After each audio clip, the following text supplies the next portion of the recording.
probably 50 or 60% of professional anglers make a sustainable living in the fishing industry. And that's what you and I are going to talk about right now.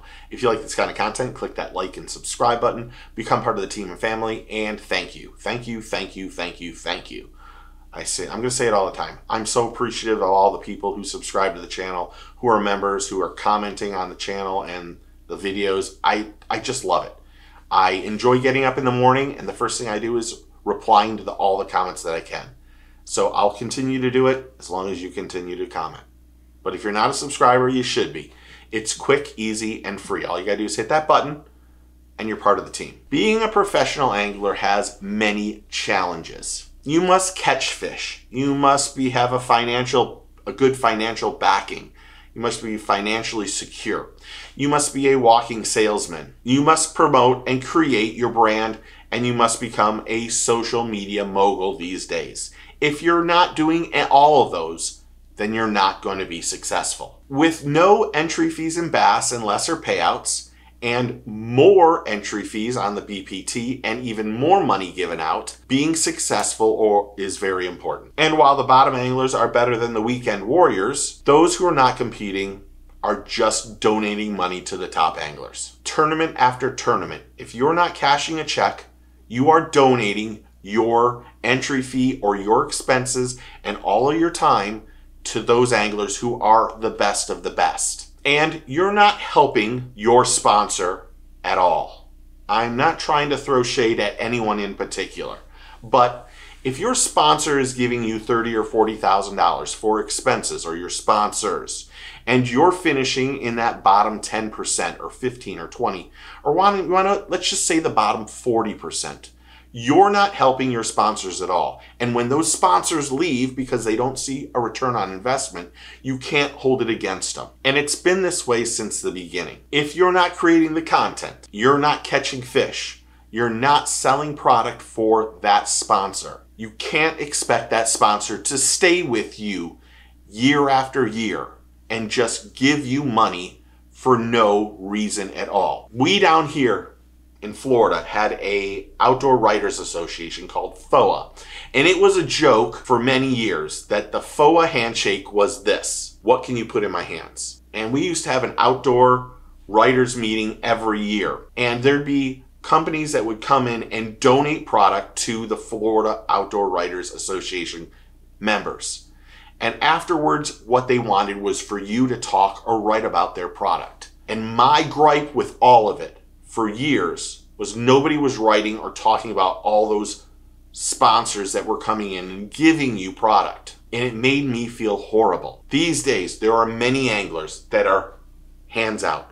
What can you give me? What can you give me for free that I will never talk about? I've dealt with many organizations and businesses over the last years that when they start looking at sponsorships and the anglers, they find out that the anglers are not living up to their sponsorships. And while they have their hands out for that free money, they don't work for it. So as a new angler, if you want to be professional and go to the next level, you need to catch fish. You need to promote your brand.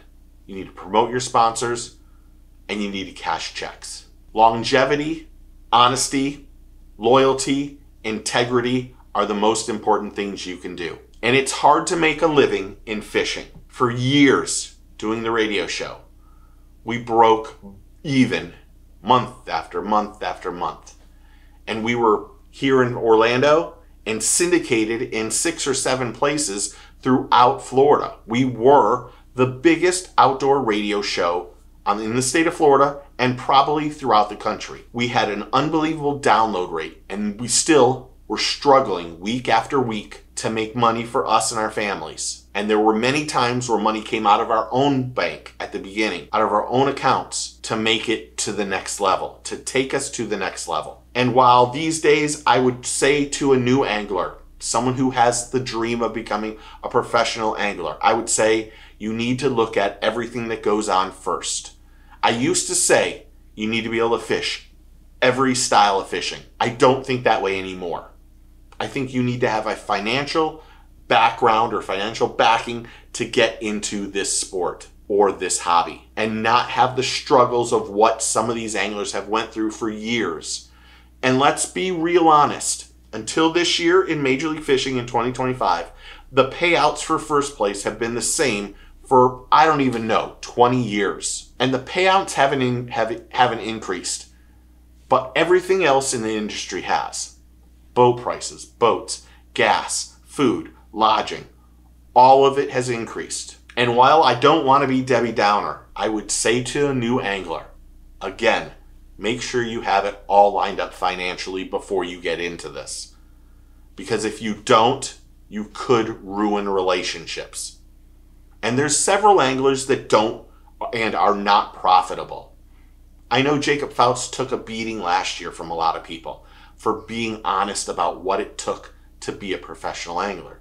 But you have to give him credit for the honesty that he showed all of us. And he did things on a very low level. He didn't spend a lot of excessive money, because there's lots of anglers who spend a lot of money to be at the level that they are at the highest level. It takes money to make money. And sometimes when you're living out of your car or living in a camper or living someplace and not able to put the time and effort into fishing, and you don't have the confidence it takes to be a professional angler because you've been beaten over the head week after week or tournament after tournament because these guys kick you in the face. You have to remember, these guys are the best of the best. And while you make it to the elites is really amazing, or make it to the BPT is really something to hang your hat on, it doesn't mean you're going to be professional or you're going to make money. And this life struggle of making money at the level that they are for fishing, and even the level I'm at as a content creator, is extremely tough. That's the truth. I give it up to Randy and other people who are extremely successful on this platform, because I have a Tackle Warehouse affiliation, but I don't promote it every time I do a video. And I should.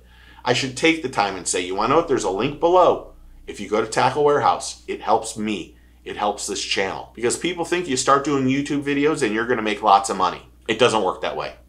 The amount of time that I put in week after week, day after day to come up with topics that aren't always drama filled is unbelievable. It's really a full-time job. And the guys that can do this and be successful really have a leg up. And anglers have that opportunity. But making money in this industry is not easy. So there you have it. Do you like this kind of video when I just share my experiences and share the stuff that I've known over 20, 25 years? I'd love to know. Because I feel a little vulnerable when I do something like this, because there are things that I could share within the industry that I don't share. I don't want it to be all doom and gloom, but right now we're in a weird place in this sport, really this hobby. And I think there's ways to get out of it, but it's not something that's going to happen instantly. And we all want instant gratification. And that doesn't happen anymore. And when I ask you guys to subscribe to the channel, it doesn't really help me financially because I get so little money from this. But at some point in time, hopefully it'll help me with my sponsors. I just am really not looking for any right now, but I should be. So comment below if you like this kind of stuff. Thanks for hitting that like and subscribe button. This is video 3. I'm going to try to do video 4 without the battery dying. Take a kid fishing. Get your fish on. I'll talk to you soon. Cheers and thank you.